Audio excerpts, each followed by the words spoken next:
up? What up? What up? Welcome back. We got we got All Access Coaches Corner on the All Access Network podcast. Some new additions for 2021. We're going All Access Network more so than Coaches Corner, but we got the Coaches Corner section. So we're still over here in the corner. We're hanging out with some high level basketball educators today. We got a real treat. I'm not going to call them trainers.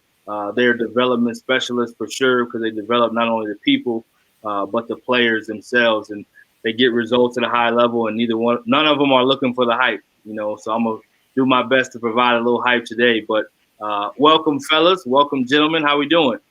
Good, man. Thanks for having us. Glad to be here. Yeah. We're gonna have a lot of fun. So we'll kind of pass the rock around. We'll just start out by just saying who is, and then you guys just say your name and just tell us and tell the people who you are. We'll let the veteran go first. I'll let my man Perk go first. So who is, and then say your name, and then just lead it into it. Who is Ben Perkins? I'm a former 9-year professional player. Been doing this now, basketball educating for 12 years.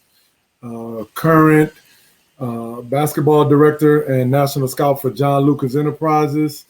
Run my own business, Perk Performance, where I've been doing that heavy for the last 12 years, man. Just trying to do my part to help these, community just to be the best version of them as I can.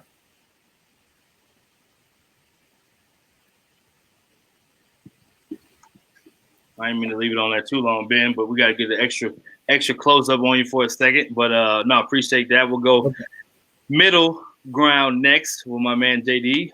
Who is Jeff Dosado, player development coach, originally from Montreal, Canada, now residing in Los Angeles, via Dallas, Texas, via Boston, Massachusetts. Currently running 2 organizations. The Hoop Detail Performance is a training and sport performance organization, and LA Pro is our club team.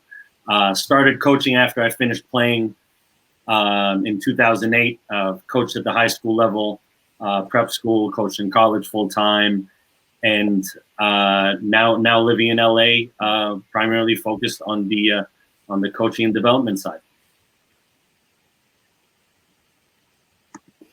I love it. And then we got the rookie in the game.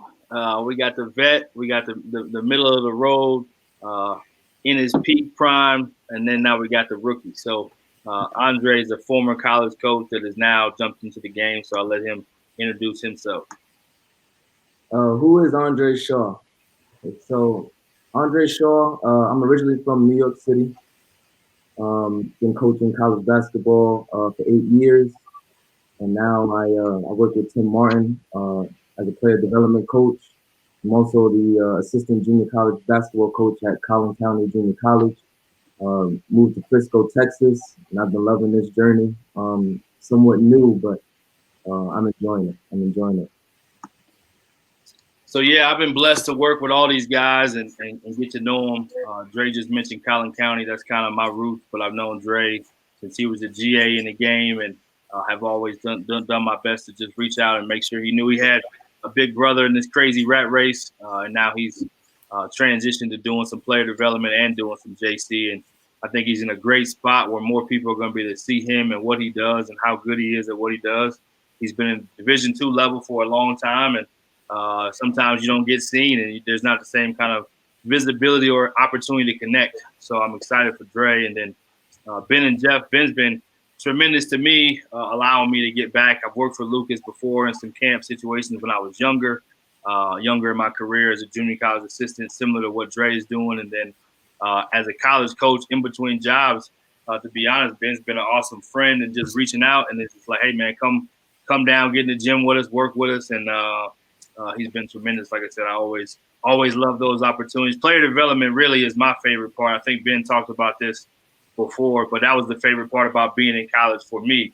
That's where I felt like I could make my biggest impact. I'd love to see a player go from where he started to take him to a place that he didn't know he could get to. And that in college, it ends up being academics and social and so many other things. And I think similar to what you guys do, if you're any good at player development, you're really developing the person, right? Because if you're not developing the person, you're not going to be any good. You're not going to be. You're only going to be as good as the person themselves allow you to be, right? So, and then I met Jeff through Ben, through John Lucas, and me and Jeff just kind of hit it off. Jeff's got a whole different swag. He's on a whole different level, and he's just he is a charismatic entity that brings an energy and a presence that you just have to be like, whether you want to respect it or not, you have to give it its just due. You got to tune in and be like, man, what's this guy really about?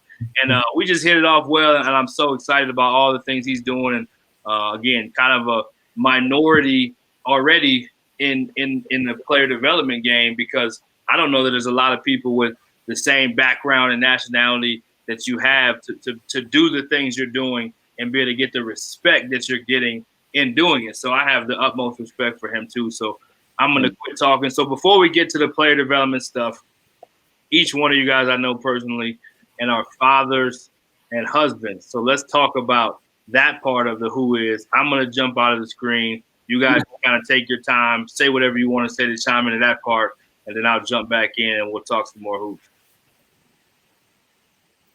So, Man, Dre, do you have kids? I have a 2-year-old son. He turns 3 March 26th. Man, the beauty is, you know, he gets to see what I do. I get a chance to take him to the gym. Right. You know, he interacts with the guys. The guys love him. But parenting is hard, man. It's hard. It takes a lot of patience. Takes a lot of creativity. You know, trial and error.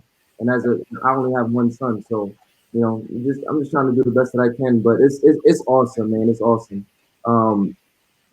What he notices, what he's aware of, the things that he picks up. He loves the game, you know, of basketball. And I could be in the gym and we get home and he has his little hoop on the wall. And next thing I know, he's in his room and I hear him counting down 5, 4, 3, 2, 1, and then he'll shoot. I mean, shot clock situation, he's supposed to shoot before the time is up. But you know, just little things like that he picks on. That he picks up that amazes me as a brand new father. But yeah, his name is Nixon Shaw.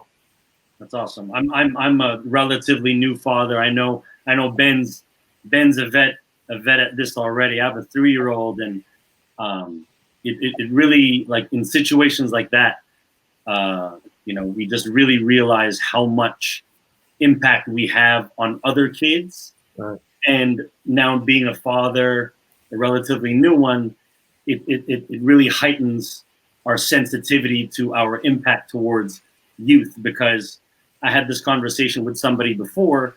I maybe can remember 1 or 2 teachers throughout my whole academic life, but I can probably remember almost every coach I've had, good and bad, you know? So being again, a relatively new father, being sensitive to that and just thinking of, you know, our athletic life and student athlete life in the past, you just really realize how important it is about how much or how well we influence other kids and really trying to do the same for ours. You know what I mean? But and Ben, you've you know, how old is Chance now? Is Chance your oldest? Yeah, I mean, I'm 17 years old, man. 17-year-old junior. It's again, you see this gray hair that didn't come about. It wasn't there when we first met. It wasn't. You know, 17-year-old junior. I mean, he's been my study, man. He's been one of the kind of guiding, you know, kids in this process for me. Just to really learn and grow. You know, he started out. He took on the basketball late. You know, I never forced it on my kids. So I was like, you know, if it's something you want to do, you come to me and tell me. You know, he was in the 7th grade and he came to me and he said, "Okay, Dad, I want to play." You know, I looked at him and I'm like, "All right, now you know your dad. If you want to play, we're gonna go." Right. And I mean, he's taken to it, man. And I've been fortunate. You know, he's he's really developing. He's growing. He's improving. He's kind of that kid. He's the kid that every college coach would want on their team, kind of kid, you know. So it's been a blessing, man. And then go down the line, my 14-year-old daughter now. She's in the ninth grade. So 14. Yeah, she's 14. Jeff, she's 6'2" now. Oh, wow. So I remember seeing her at camps and stuff. She was obviously shorter than me, but those days are gone. Yeah, now she's a freshman at St. Pius. She's averaging 20, 12, and 6 as a freshman. Okay. Right? So she's, we kind of joke because Chance, my oldest, is the player that I would have liked to be, when it came to mindset, approach, and all of those things. She's me. Like she's a little more outgoing than me, but that confidence, cocky, you got to tell them to calm down, kind of, she's never doubted her confidence. So, it's fun when you see yourself and your kids, but it's also fun when you see the growth, that your kids make over the years. And I don't want to forget, I still got my baby that's coming up through it. She's 4 now. She's running the whole household, So there's that 10-year gap that's there. I thought I was out of it. Pull me right back in. It's a blessing, man. It really is. Talk real quick, fellas, about of course, I understand the fatherhood. I have 2 and 1 on the way in a few weeks. Congratulations! I saw that. You better watch. It can happen anytime, though. Man, hard worker. they say in the pandemic you're either getting divorced or you're making babies. So I'm on the good side of it. There you go.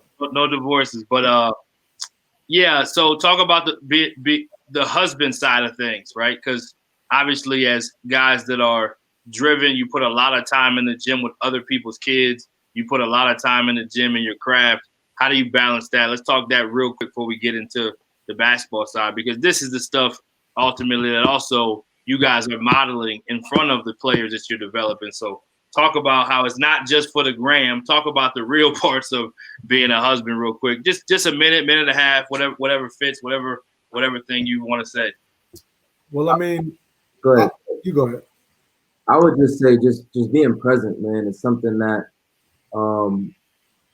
honestly, I was listening to another podcast, and one of the Division I coaches was talking about being an active listener and trying to be really present. That's something that he had to relearn during the pandemic, and that's something that hit home for me because I had to do the same thing. Honestly, as a former college basketball coach, I mean, you're on the road, you're on the go, you're getting phone calls late night, guys need something, whatever the case may be. And you're never really present. You're never really there, I should say, and in the way that you should. So now when things are slowed down, it really forces that to rebuild, that relationship and really force yourself to be present in the moment and cater to those needs. So that's something that I could say I truly got better at during this time. That's awesome. I mean, for me, it's my wife has helped me more than you can ever express, man, because the being married was one of my biggest growing points. I've grown more as a man through marriage and understanding the responsibilities, understanding how to be present. When you think about it, being an athlete, playing basketball for your whole life and doing all of these things, basketball can consume you. But she's guided me and she's really helped me with learning how to be present, how to prioritize, how to set aside time, because when we're in this the way that we are, even when you're not in the gym, your mind is normally always in the gym. You're thinking about how you can, do something to help a kid, or what kind of drill can you improve? And, your mind is constantly gone, but, she's helped me and really taught me, how to be present, how to schedule time where we go and we'll just go out to eat and just talk, catch up, connect. It's to be honest, it's one of my proudest times is just how I've grown as a man, with my marriage with my wife. Same. I mean, everything that you guys have done is to a T is what's continued to make our marriage successful. And to be honest, and I guess this might be helpful to those that are thinking about getting married or those that are just newly married. We personally run our household like a business. We schedule certain times, and I'm fortunate enough, and I'm sure like you guys as well.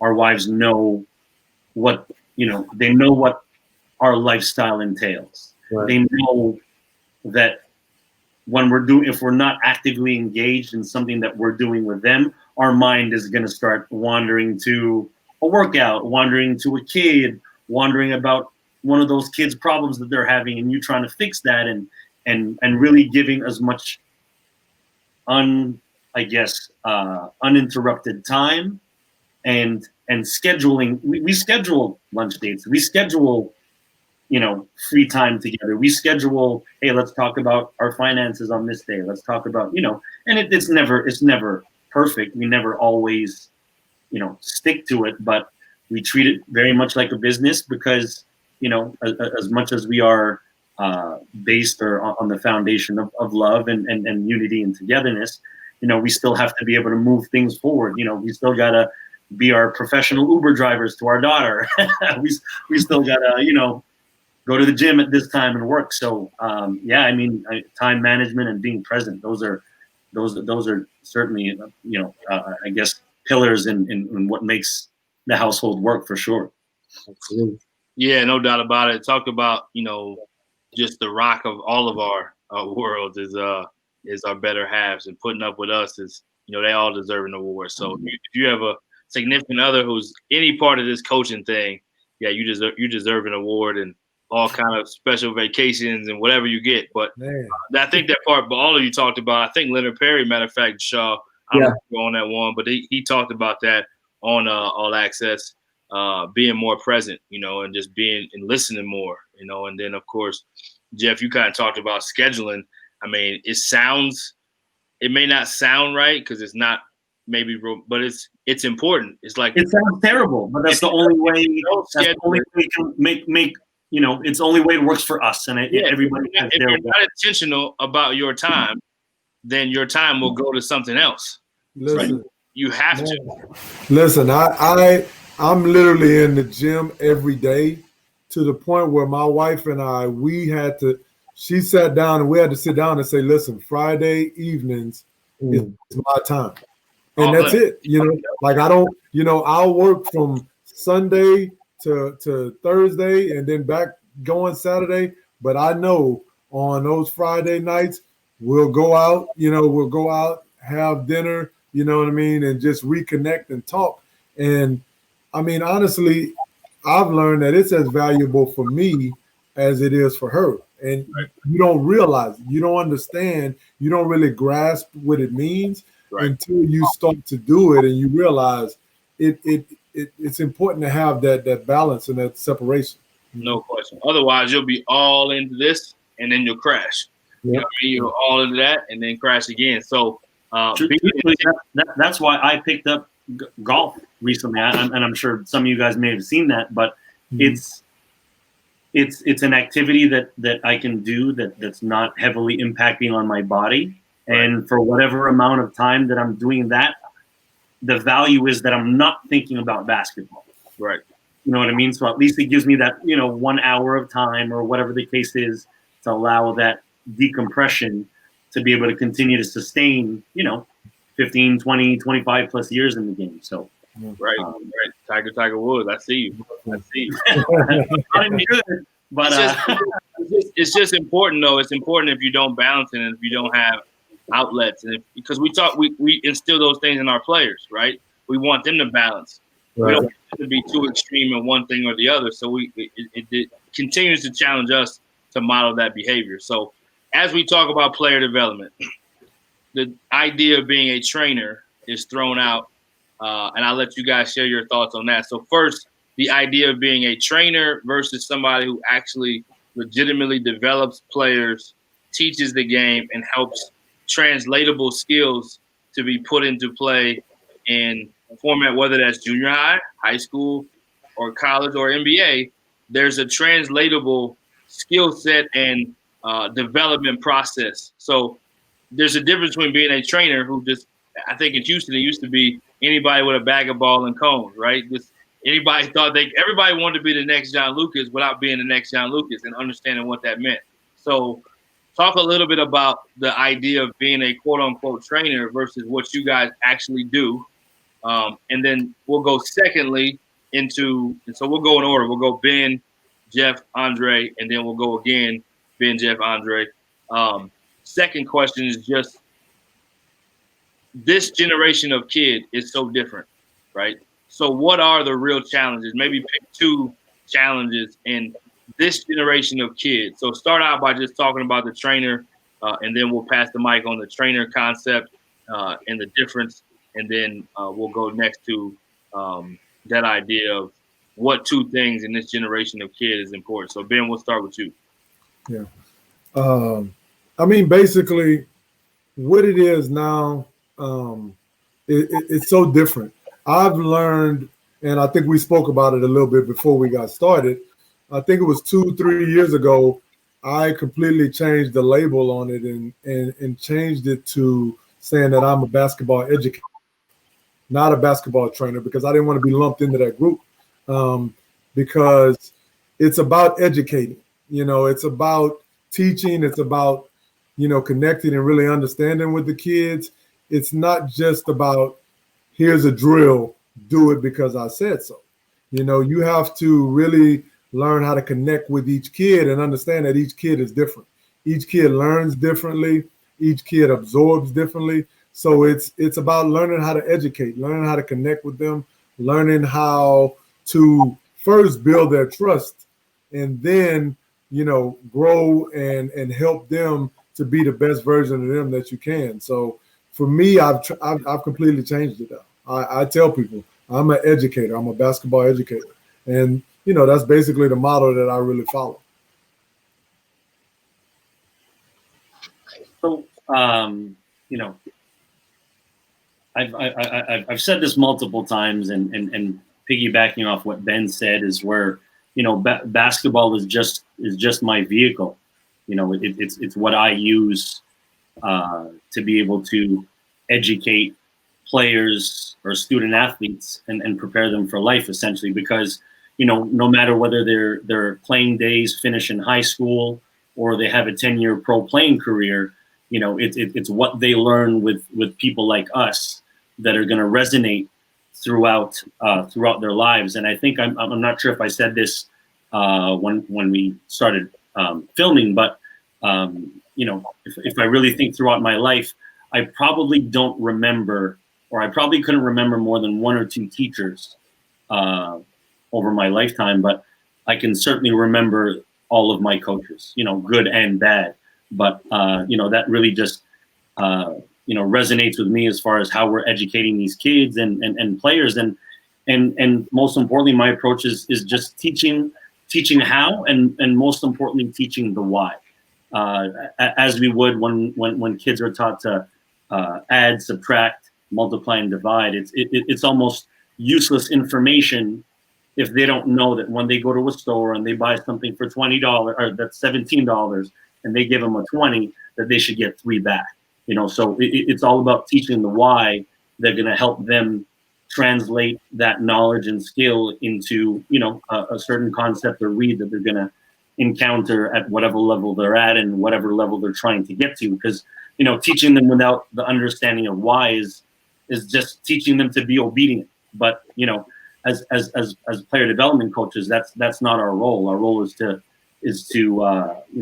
just like a parent is to not just tell them to do things. It's to prepare them to live and perform independently without needing us. So just from a broader perspective, I really believe teaching the why is the most valuable thing that we can offer. I mean, both you guys, Ben and Jeff, and you guys touched it on, hit the nail on the head, man, about the education, teaching the why. I guess for me, I've always been able to sustain great relationships with the guys that I've coached at the college level, and definitely now, with player development, maintaining those relationships. Guys have been able to trust me not on the floor but off the floor. And one thing I've noticed, and I've gone to a few high school games and trainers. I say trainers.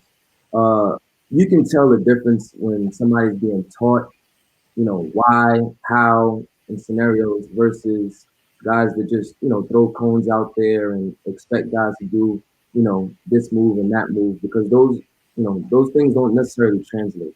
The different reads on the floor, the knowledge that you can give a guy both, on the floor and off the floor of situations. I'm not that not that young, but I'm not that old either. So I can really relate to guys, and I've been in similar situations as them.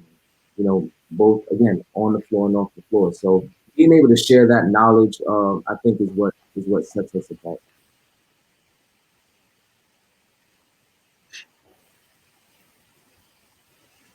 And for the second question, just talking about what's the difference with the generations. For me, it's very transparent. It's very clear. When I grew up, which feels like a lifetime ago, you coaches would tell you, "Hey, do this because I said so." Do this. Get on the, run the line, get to this spot. Do these things. This generation is so different. I look at it in three phases, and Jeff touched on it really heavily. First is I teach the kids. It's about what are you doing, but then it's about why you're doing it, and then you follow that up with how is it going to help you to be a better player. Like I make sure that I always attack whenever I'm educating these kids. I'm attacking it in those three phases because if you don't take the time to connect with kids nowadays, it won't work. You have to make sure that they understand what you're giving them is to help them. It's for them, and it's not just because you're just throwing something out there and telling them to do it. So, it's really important. And then it's hard to say, but you really have to understand that one of the biggest challenges is the parents now, and getting the parents to understand and trust that you're giving their kid what they need to be the best version of them. They struggle sometimes because they have their own vision. So a lot of times the struggle is just as much convincing and winning over the parents as it is this generation of kids. So it's just being clear and transparent with those things, with what you're doing, why you're doing it, and how is it going to help them, to be better players. Yeah, I think Ben, you took the words out of my mouth when it comes to just managing the expectations of the parents. A lot of times, and I'm sure Ben and Dre, you guys can attest to it the same, where a lot of times when we get the kids that are a lot of times we get kids who are their parents, like that's their oldest child. So, managing the expectations of the parents when it comes to dealing with adversity of their child. And us as player development coaches, especially when we're dealing with kids on the younger side, is that we have to understand that the kid is going to go through adversity, and the parent is also going through that same adversity for the first time too. So they don't necessarily understand. So from an education perspective, I think it's important that that we educate the parents and manage their expectations of how we're going to treat or how we're going to coach their kid. Which back in the day, I think I saw this meme where it said, like, it was a picture of, it was like 1980, and it was the parent and the teacher, and they were yelling at the child for like bad grades. And then fast forward to today, and it was the kid and the parent yelling at the teacher, why does my kid have bad grades? So, I think there's a lot of disparity between, my childhood and the and children today and what they deal with. And we also have to do a better job in educating the parent on what is actually involved in high level basketball, or teaching a high level, or getting your kid to a high level, because I do both. I train and I coach, and for those that I've done both with, Ben, Jeff, and Dre, the trainers, are always, for the most part, the good guys. We're always the ones who people come to either talk about their current child's playing time situation. We're always about the kid and their development more often than not. But then Ben, Dre, or Jeff, the coach, we're the ones that are going to have to challenge the child. That one kid may be, your quintessential professional. Always on time, always says the right things, always about the team, and we still might create that adversity for them, simply to just test them and build that part of them, because we know that once they get to high school or college, those coaches are only completely dependent on that child's ability to help them win. So educating the parents as far as what to expect and how to deal with those situations and how to navigate through them, I think, is equally as important the younger that you get them. I agree. I agree with what both of you guys are saying. I guess for me, and it's funny because this happened recently. I would say the challenge of teaching this generation media. I had to work out some high school kids, some middle school kids, and I don't know. I felt that they weren't going as hard as they could have. So after the workout, I huddled everybody up and I said, how many guys, if there were cameras in here, would you have gone harder? And damn near everybody raised their hand. And I think that's a problem. Sometimes I question, do these guys really love the game, or are they doing it, for Ballers Life, for overtime, and some of these other media outlets? And I think that's a problem. We need to get back to being ultra competitive, and try to win at all costs. So I would say that's been a challenge. Yeah, and I think just kind of finishing up on that, I think when you're dealing with this generation, the biggest thing that you have to keep in mind is you have to be persistent. Mm-hmm. You have to stay with it. Like, it might not click with the kid or the parent at the pace that you feel it should a lot of times, but you can't throw it out. You can't throw the kid away. You can't give up on it. You have to stay committed. You have to stay consistent, even when it frustrates you, because you might have a timetable that you think that kid or that family should get it, but normally it doesn't work that way.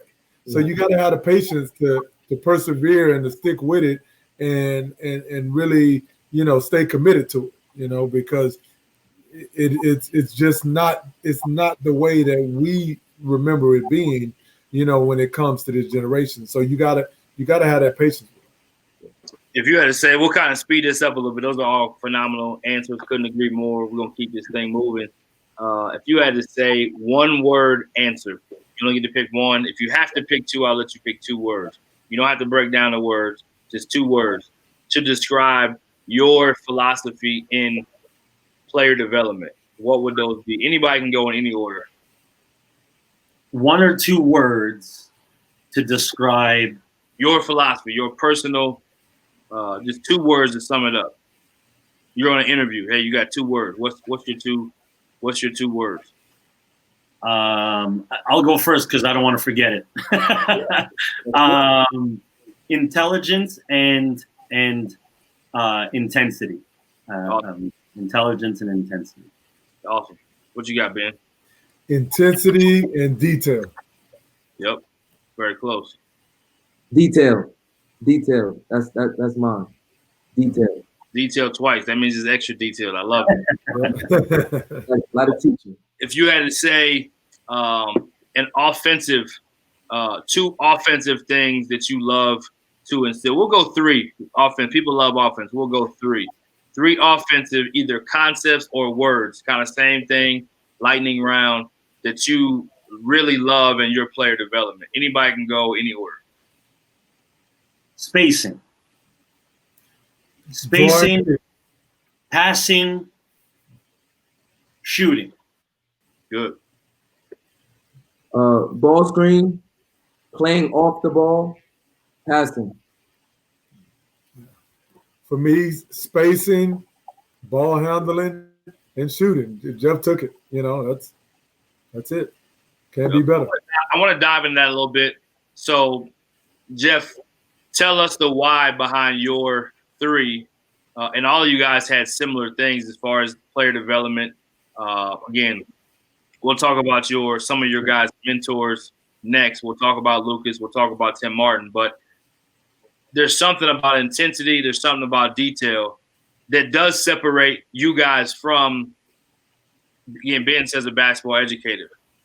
Jeff talks about the trainer and not being, everybody that has a gym, a workout gym, is just trying to figure out, how can I get people in the door? How can I get a sweat? And if I can market it this way, I can probably make more money, right? So everybody's trying to be a trainer in some aspect, but you guys are real basketball teachers, real basketball development specialists.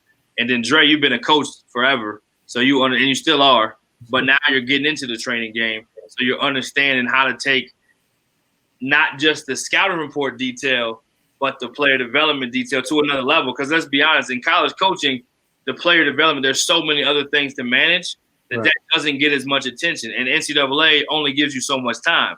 So now you're like a kid in the candy store because I know you, and you're just like, man, I don't have restrictions. I don't have compliance. What? Around 4 hours a week. Exactly. So for all of you guys, if you don't mind, just give us a 1 minute, 1.5 minute expanded version of why you picked those three words for your offensive approach and how you develop. And I guess I'll quote Luke on this when it comes to spacing. If you understand spacing, you can play for any coach in any system anywhere in the world. If let's say if you're a tremendous ball handler and you try and you create off the dribble and then you end up in a system that is purely off movement and passing, then I would hope that you have some sort of background in understanding good spacing. So spacing, definite. I think that's the most important thing when it comes to understanding how to play. And then I believe the second part was passing. Passing is the most underdeveloped skill in the game, in my opinion, because kids out there, players at every point on their own, not necessarily with their trainers or with their coaches, are going to work on either their ball handling or shooting, uncoerced, they'll do it completely on their own. But passing is something that's extremely important and also aligns well with, obviously the understanding good spacing to be able to transport the ball to somebody on time and on target. And then shooting. I mean, the 3-point line is not as old in the game as you think, or as people might think it is. That completely changed the game. I grew up in an era where offensively it was a 3-out, 2-in, and you had your two front court players with their back to the basket, whereas and then over time it's evolved into a 4-out, 1-in, and what the game is now, something where you're just playing 5-out, and it's really built or built on the foundation of understanding good spacing and hey, it's the highest value shot in the game. So it's a skill that you wouldn't not want all of your players to have. If there's always a place on a roster, there's always a roster spot for people that can make shots. People are paid millions of dollars in the league to make that corner three. So spacing, passing, and shooting.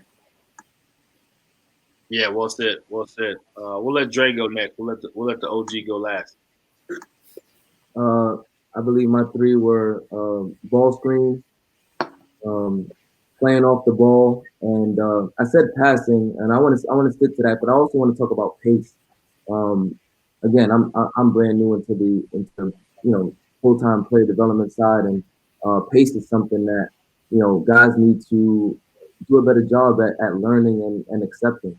Um, you know, there are different levels. There's you know when to go fast, when to go slow, just playing with place and understanding certain reads. From a ball screen aspect, being able to manipulate a ball screen, I think is one of the most effective skills a guy can have as a ball handler. As a forward setting the ball screen, just knowing how and when, ghosting screens and different things like that, just understanding different reads. That's what the game is going to, is ball screens, especially at the higher level. And playing off the ball is one of the hardest things to teach. The NBA, you have some teams that move the basketball really well and do a great job of setting pin downs and occupying weak side defenses and things like that. And then you have some teams that kind of stand around and watch guys do their individual thing. So with the younger generation watching these things, when you go to live action, sometimes they have a hard time translating, how to play off the ball. So that's one of the things that I heavily focus on and trying to teach.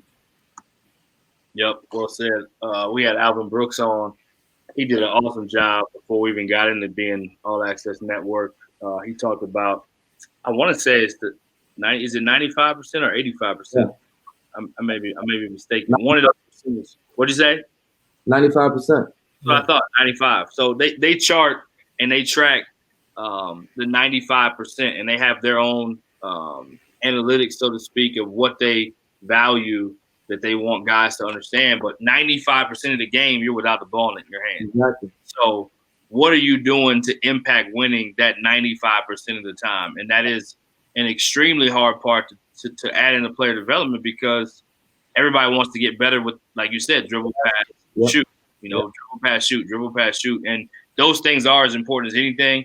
But if you can understand how important it is to add value, he talked about Mark Vital kind of took on the mantra or the nickname of Mr. 95, and that was kind of basically talking about being all about the things that, and he could essentially, he has a great chance of anybody to make money doing that, right? Doing all the other stuff.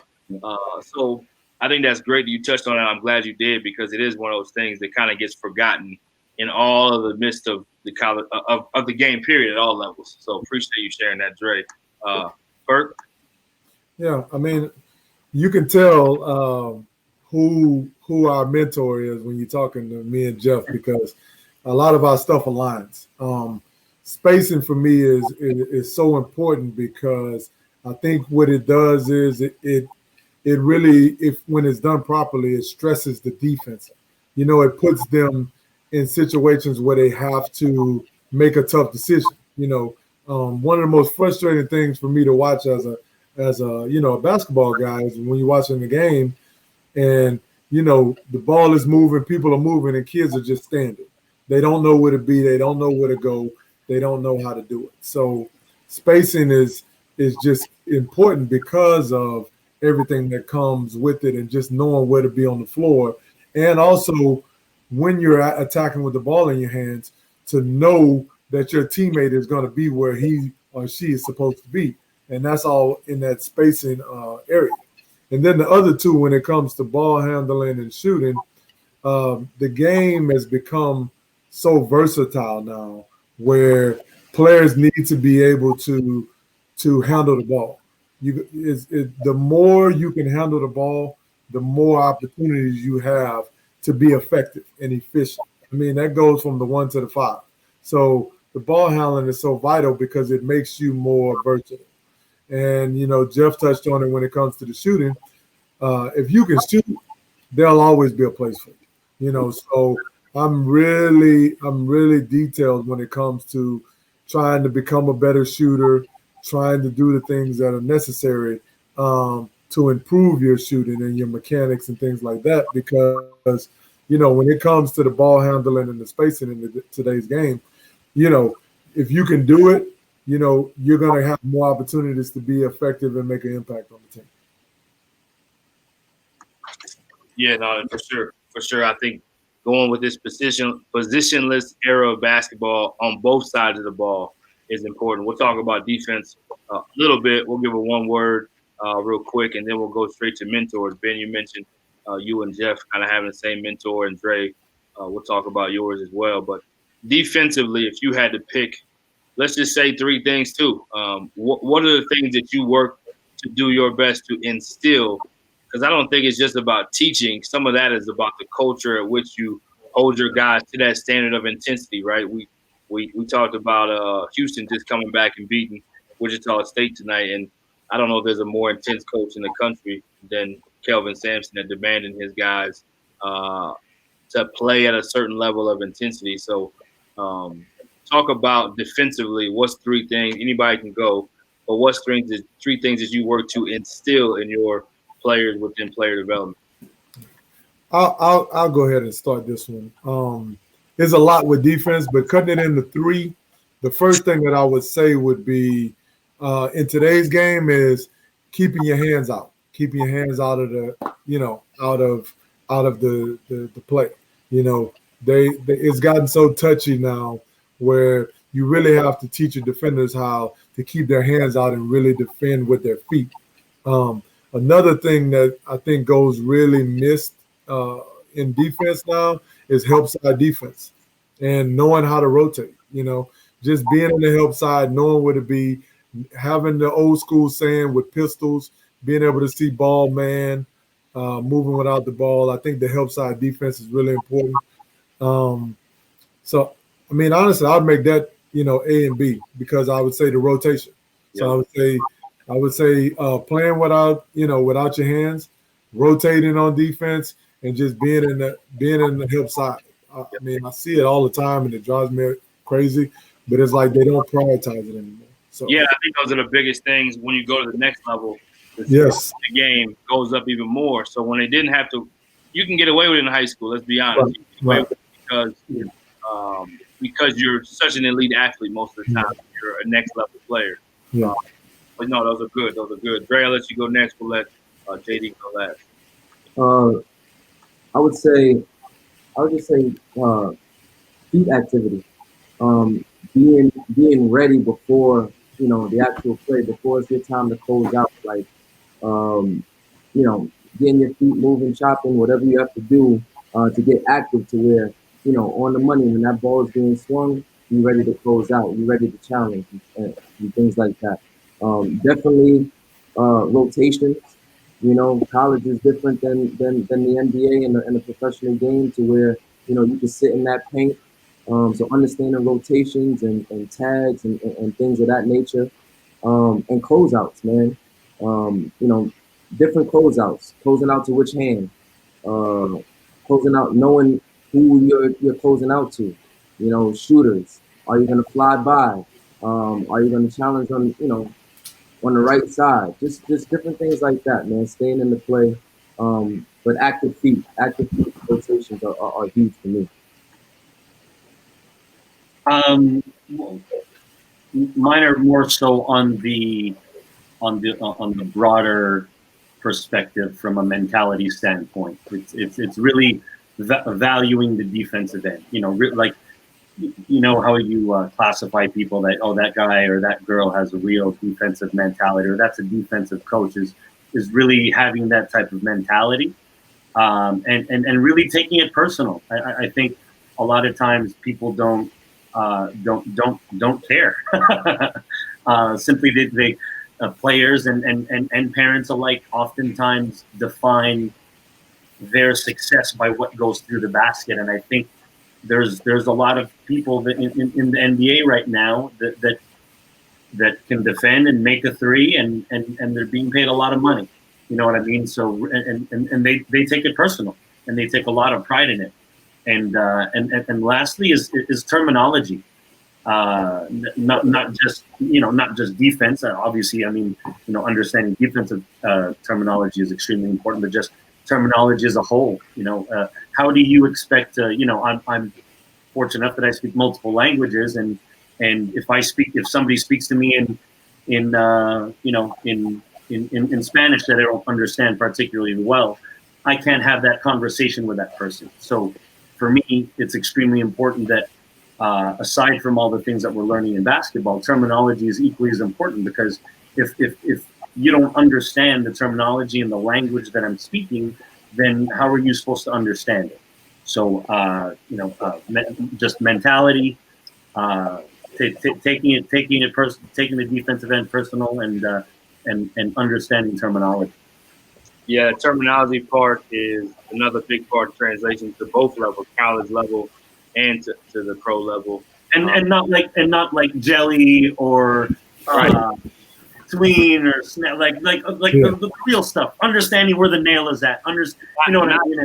Not slang. Understanding what downscreen, curl screen. Understand, if you're icing a ball screen, if you're siding a ball screen, if you're trapping it, whatever it may be, and the terminology for each program is different. The nail could be called a nail in one program.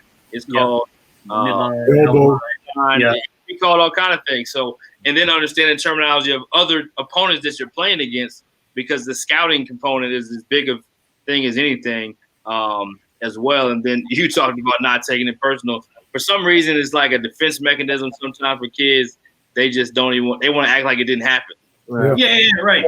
Or I'm going to go back and score on them. Like, that don't really matter. Like, just let me do him back, coach. Like, no.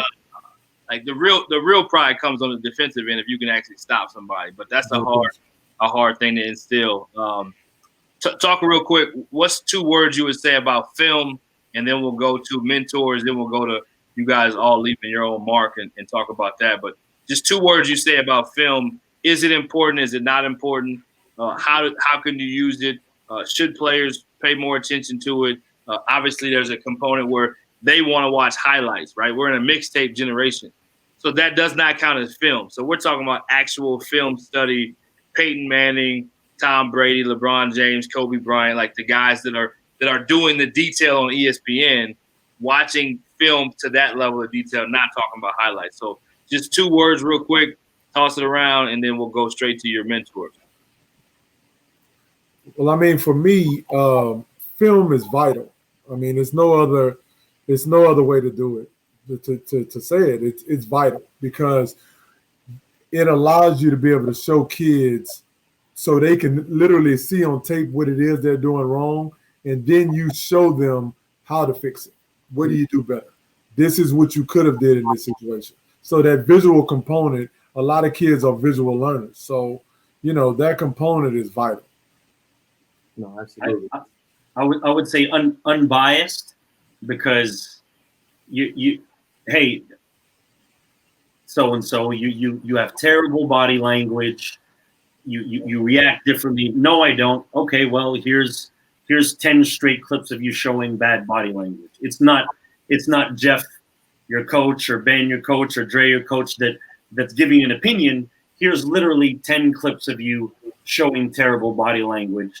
And and because of that, it's unbiased, and I think it's the most valuable teacher there is, because it's like you can deny or whatever it is that you said you did and you didn't. Like, hey, don't lie. Don't lie. No, definitely. No, film is essential, man. And even from we talk about the broad perspective of rotations, things like that. But studying an individual player for a couple of possessions, how does he move?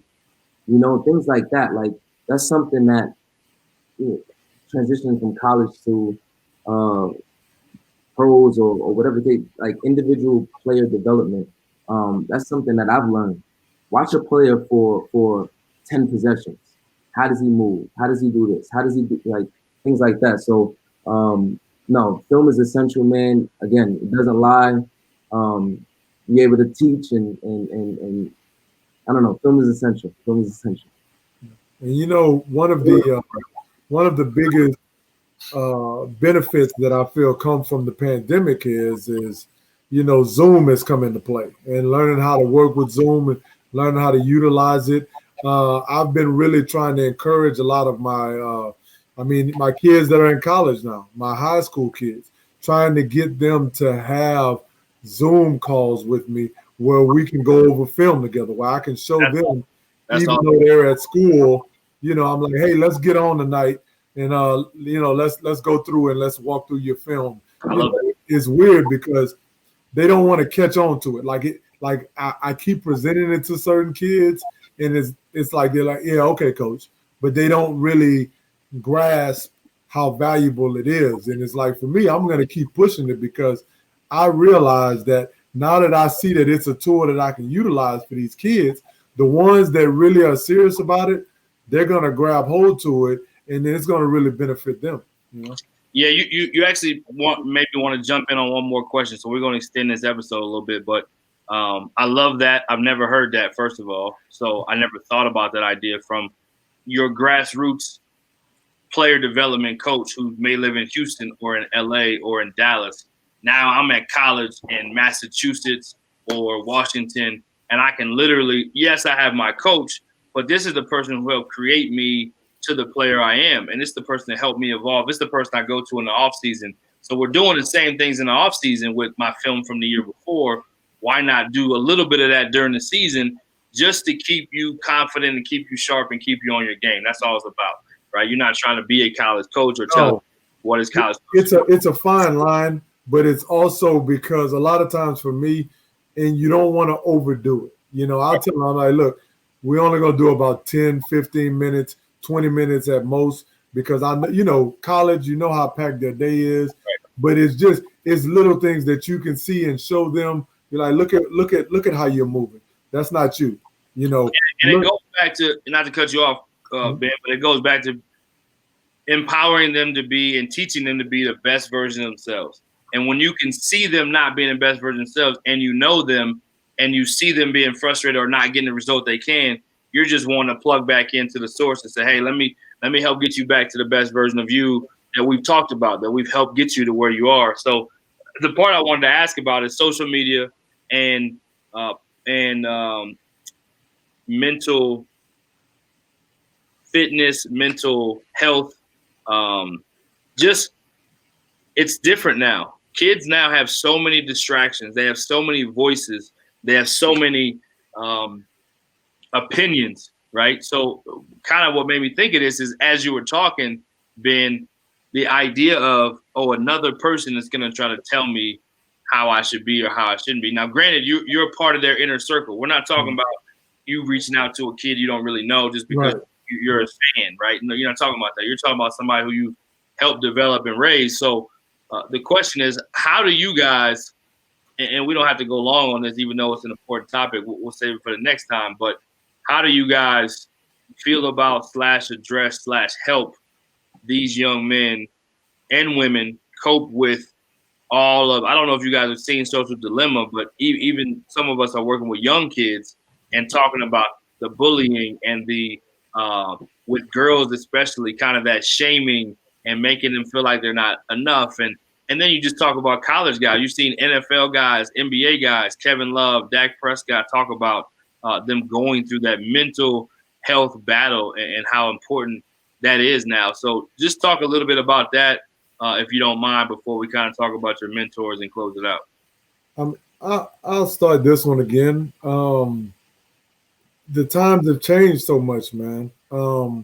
I can be honest and open up with you guys and let y'all know that, I had an experience in college, as a freshman, where I was going through a hard time, and I didn't know what it was. A small kid from Louisiana. I moved all the way out to went to school at Providence, and I went through depression. And it felt embarrassing for me. I didn't know. I didn't know what it was. I didn't really understand it. I just knew what the doctor told me. And I kind of kept it to myself and didn't say anything. But with now, it's even more prevalent for the simple fact that everything now is is done through the phones, through social media, and our kids really feed off of approval. You know, they feed off of wanting to get attention, wanting to get likes a lot more than, previous generations. So the one thing that I do anytime I'm interacting with a kid is I'm very conscious of, before I say anything that may be critical, I always started off with something positive, just to kind of get them in a positive mindset.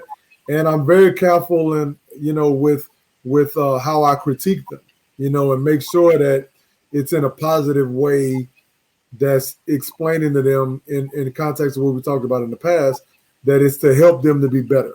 I'm not trying to demean them. I'm not trying to hurt them. But if you trust in what I'm telling you, it's going to help you to improve. So it's a lot of it is about how you communicate with them, and making sure that they understand that what you're teaching them and what you're giving them is to help them to be better.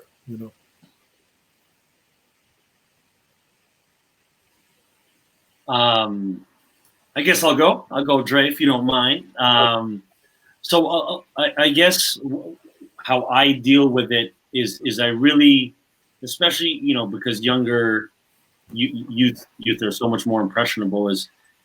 And I can hear my dad telling me this when I was younger, is really choose your circle wisely.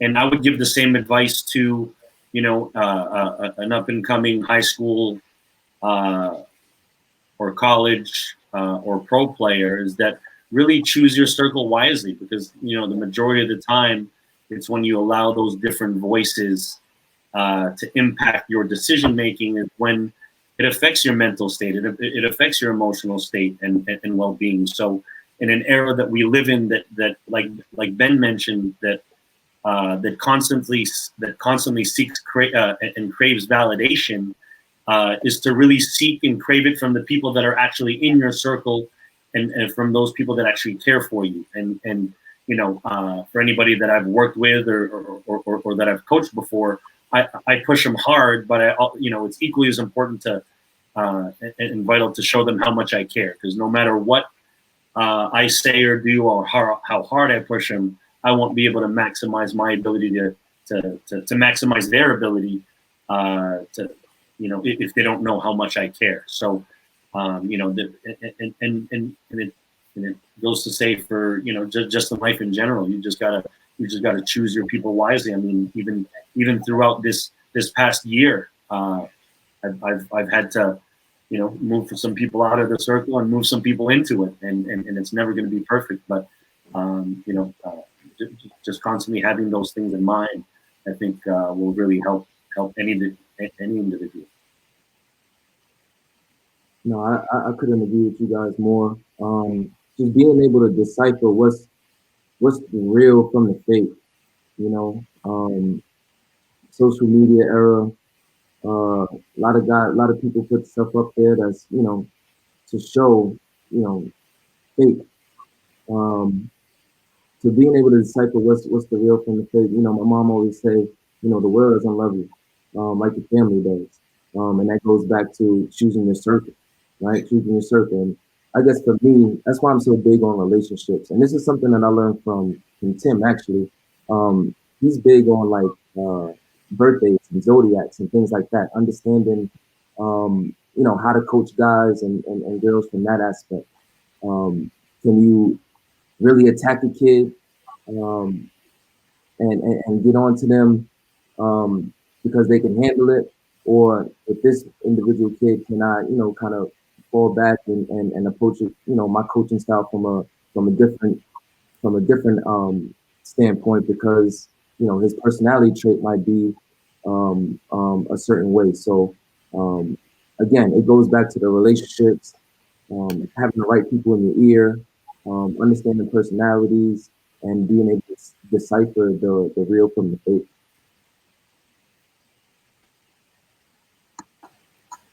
Yeah, great stuff. Again, just a big time topic. I wanted to make sure I touched on that, because the player development has so much to do with that aspect of it. And A friend of mine that's a former college coach as well, been a head coach and now is doing player development. He mentioned this, and he's so right. When you're in this space as a player development coach, you almost you're rarely ever the bad cop, right? Like, yeah, you push them hard, but you're pushing them hard in something that they want to be great at, which is themselves, their individual performance, right? So they take it differently from you. You don't decide playing time like their coach does, like Dre did or was a part of doing when you were a college coach, and Jeff when you were, and Ben when you were a high school head coach. So you don't decide playing time. So you're ultimately the good cop, even when you give them tough love, they're going to come back to you because they still want to get better as a player. So how you help them and lead them in so many other areas like mental health is so important. So I wanted to make sure we touched on that. So real quick before we leave, we'll wrap up and talk about just anything you want to share about the guys that have kind of taken you under their wing. We both mentioned John Lucas for Ben and Jeff, and then Tim Martin, who's one of the best as well out of Dallas with Shaw. So you guys can kind of both go. We'll go at least one Lucas, and then we'll go a Tim Martin, and then we'll go another Lucas. I don't care what order. And then as we end, just talk about what mark you want to leave on the game. You know, I think we talk about this. Our slogan with All Access Network is to write your story, which we're all doing, leave your mark, and create your legacy. So obviously we've talked about your story, your mark, and your legacy have a lot to do with it. But I want to specifically focus on the mark you want to leave in this player development thing. So you can answer both at once, and then we'll close out. So one of the Lucas disciples will go first. Okay, I'll go first, Ben. You.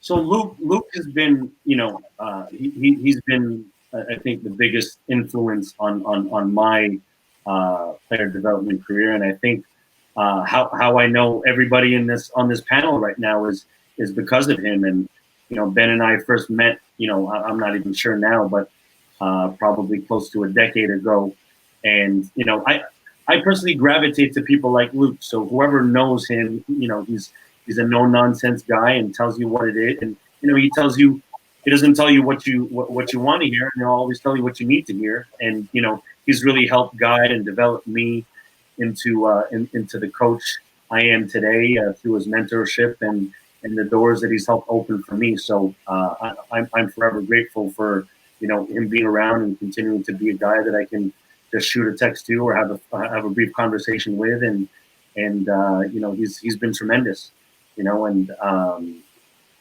then on the I guess the parting words or however the mark I want to leave in the game is and I say this all the time, and I hashtag it on a lot of my social media where I just say change the world, and I really believe I can do that. Like I confidently think I can change the world, and I just use basketball doing so. You know what I mean? And one of the Muhammad Ali's quotes that I certainly live by is he says, "Service to others is the rent that you pay for your room on this earth." So with those two kind of concepts in mind, again, I just use basketball to do that. So I just think back on all the lives I may have impacted and changed, and whether it gets any notoriety or it doesn't, I'm satisfied with that, and and I'll continue to do it the rest of my life, hopefully.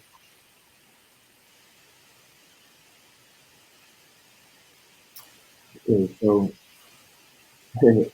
funny story, man. So I met Tim Martin about 2 years ago.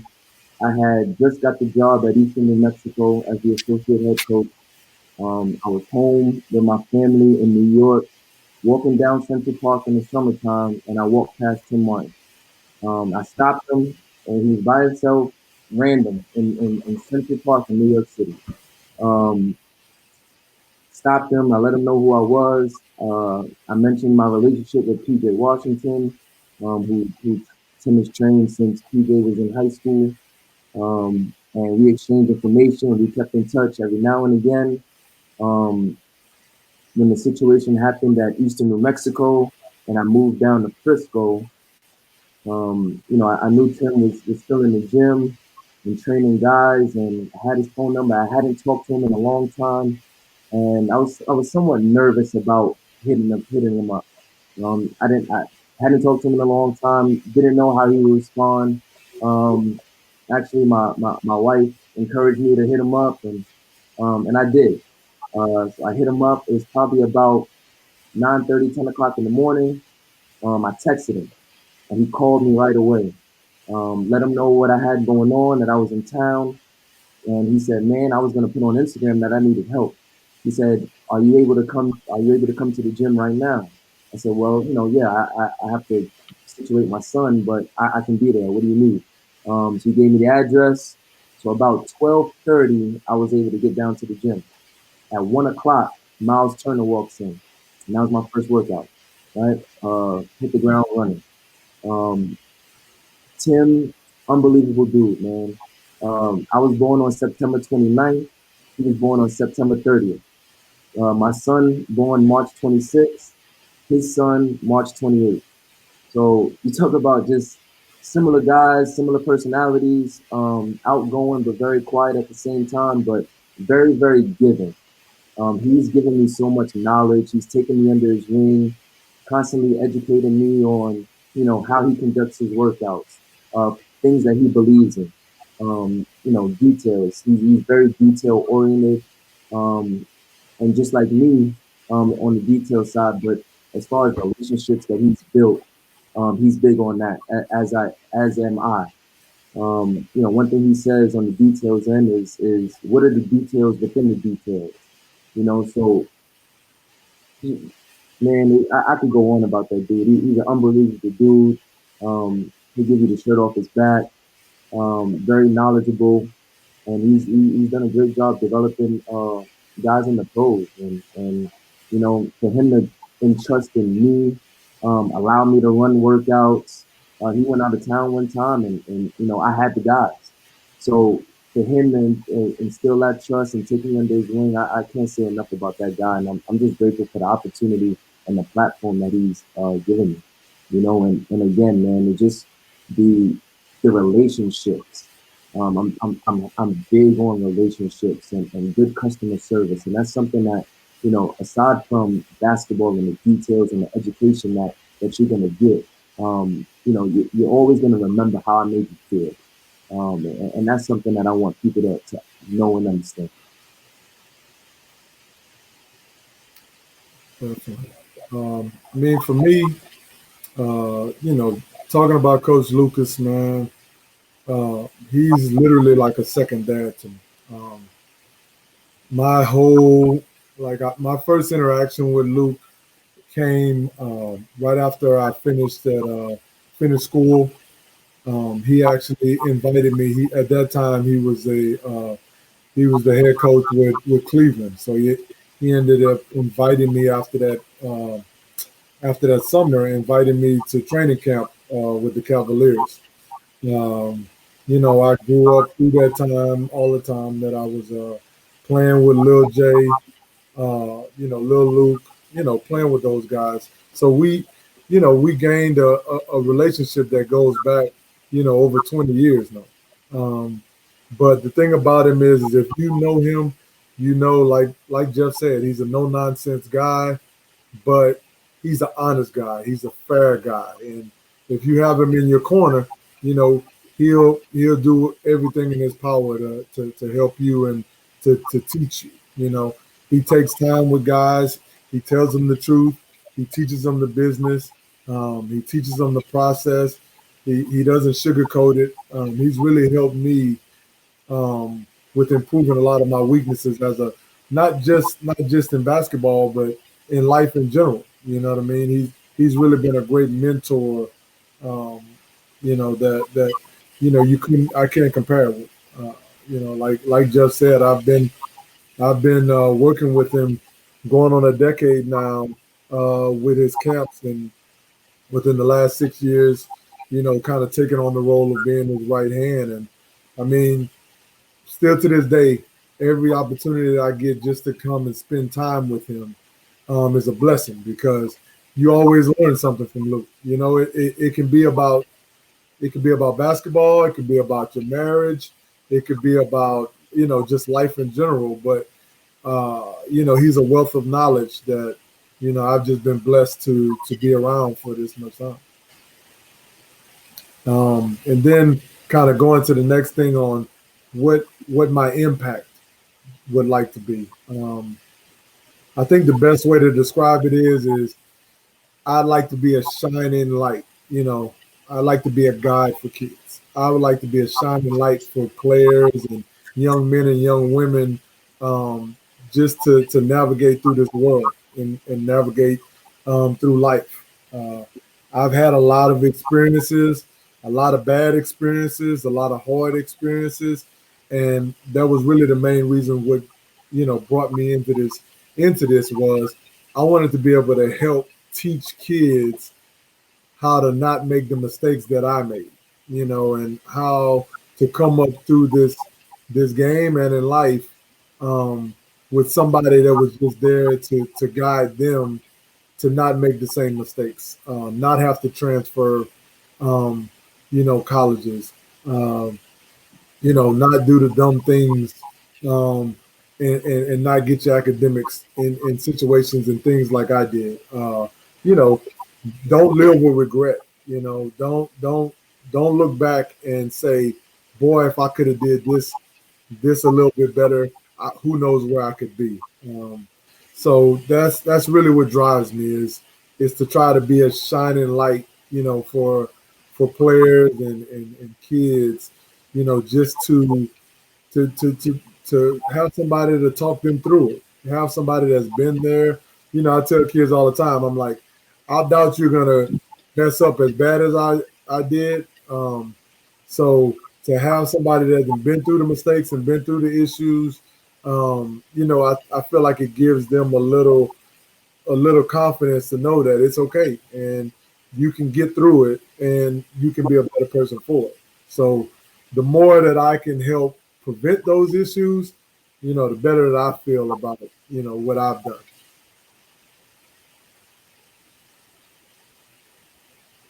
Yeah, well said, fellas. Definitely wrapping it up, and so grateful for you guys coming on. I can't say enough about how you guys have all impacted me in one way or another. And Ben talked about this earlier. I think he was talking about it in marriage, but sometimes you go to give, and you get more from it than uh, than the person that you're giving to, right? And so Definitely. I know for myself, talking about with Dre, I mean, I've gotten so much from him just because I want to see him to be successful, and the energy that I put into him, he don't even know it, but he's helped me and helped even keep me accountable. Like, hey, you saying this, but I'm watching how you walking too. So as a young fella in the business behind me, he's always pushed me and not even known it. And then, Ben and Jeff, Jeff from a standpoint of, again, just as a college coach, when I worked with him and going back to college, it always just stood out to me like he's not afraid to be himself, right? He's not afraid to own who he is, shine his light in his own way, and be his authentic self, and be innovative and outside the box. I love his ability to connect with kids and communicate, but just be outside the box. And I think that was something as a college coach, when you're stuck in a box, you if you have any of that in you appreciate it at a different level.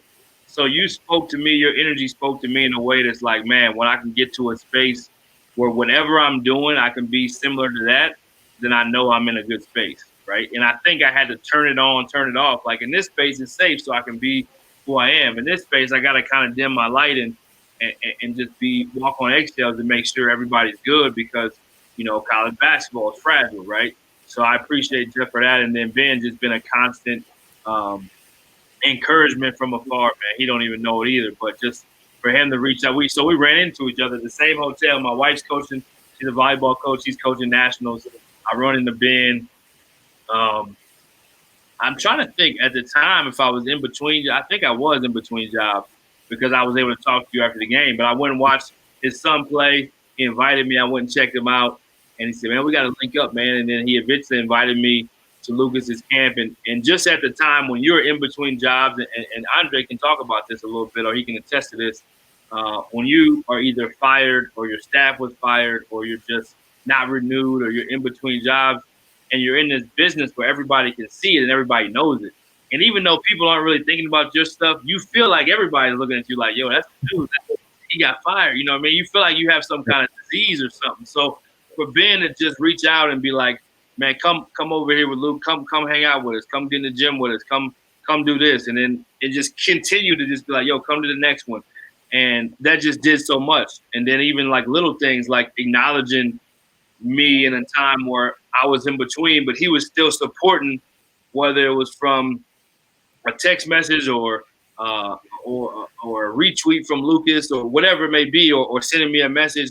It just let me know at the time when you're struggling, like, yo, you're good, keep going. You know what I mean? And I can't say enough about that. And he's called and asked me conversations. So again, I have so much respect. I could talk about it all day for the podcast, because you guys are outside of the lines now, or two of you are. Dre, you are now.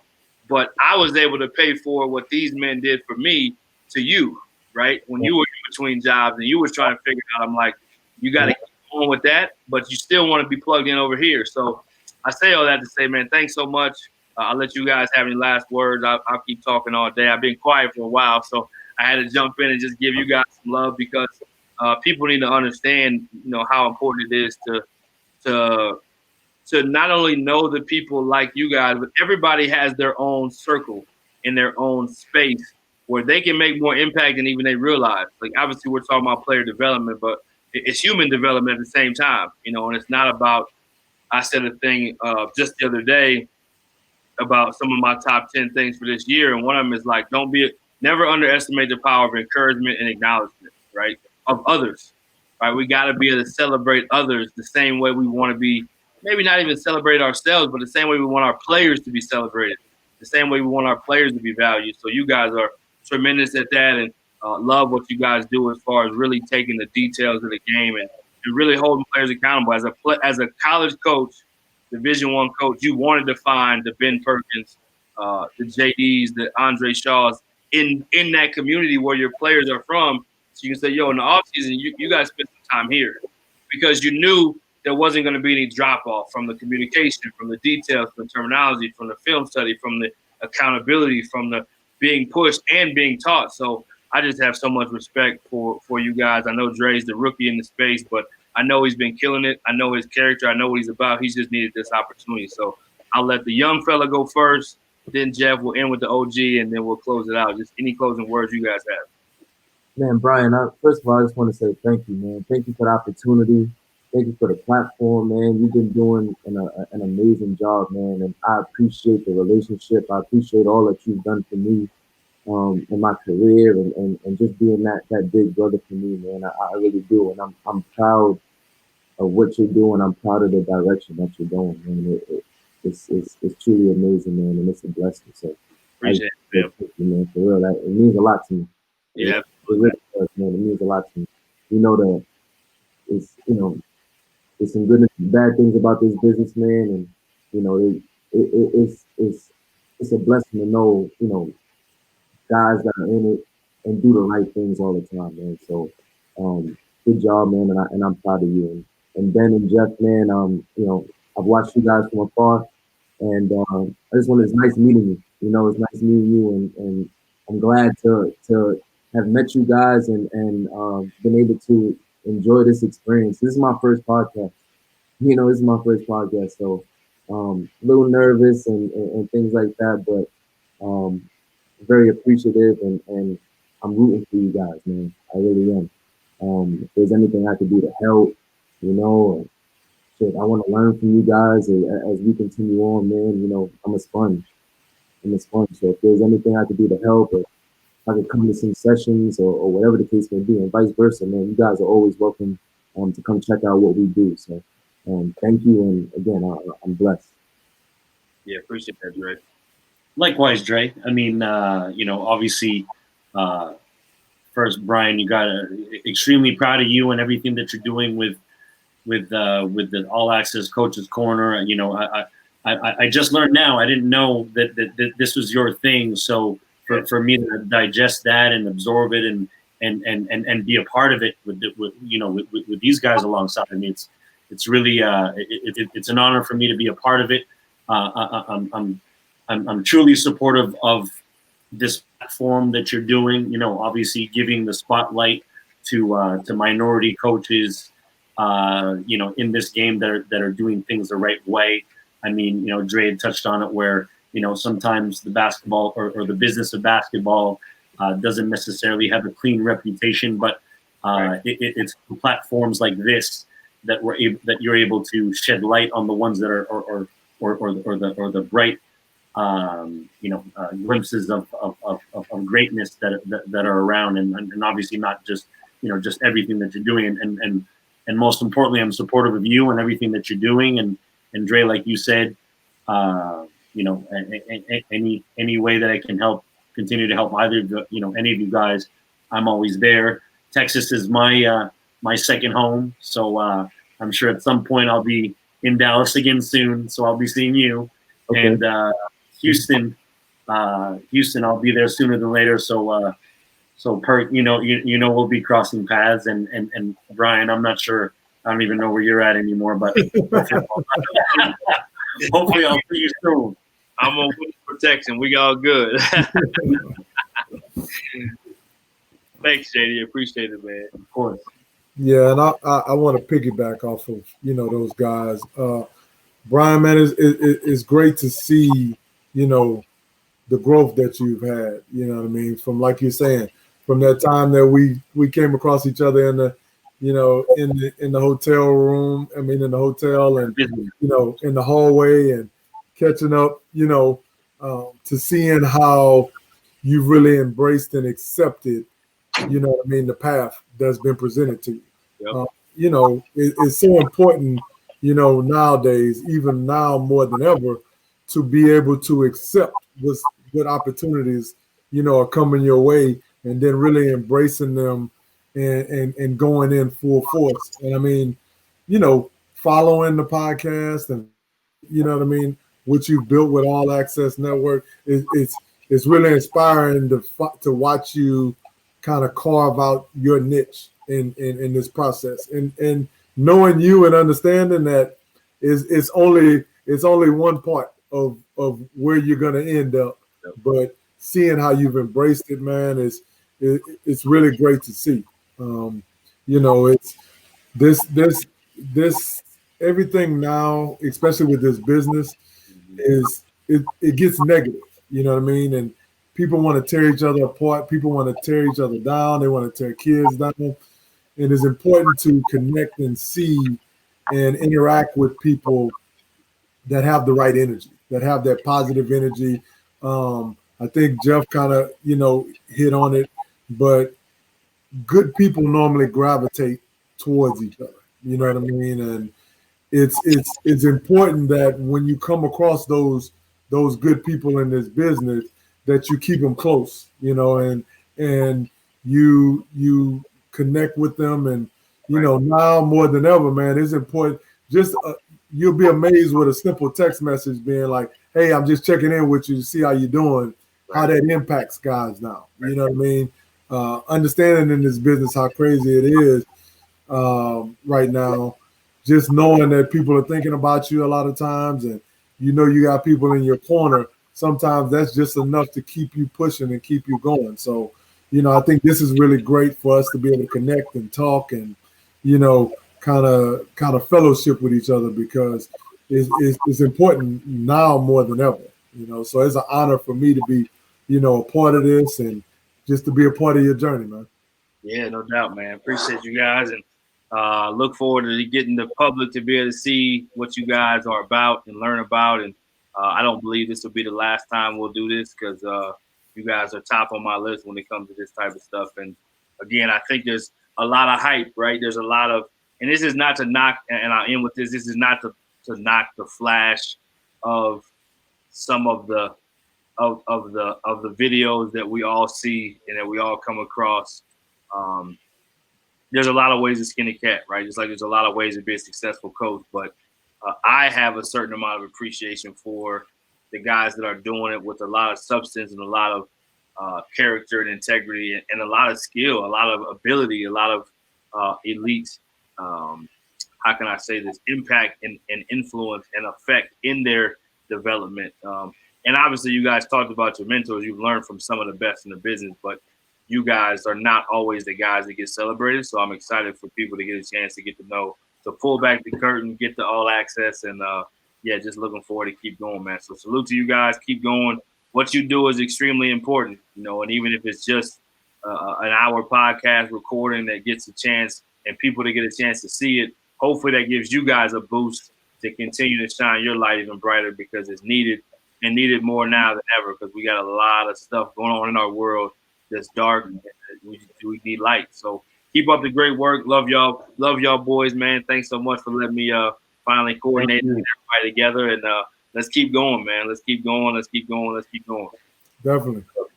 Thanks for having me. Okay, fellas. All right. All right.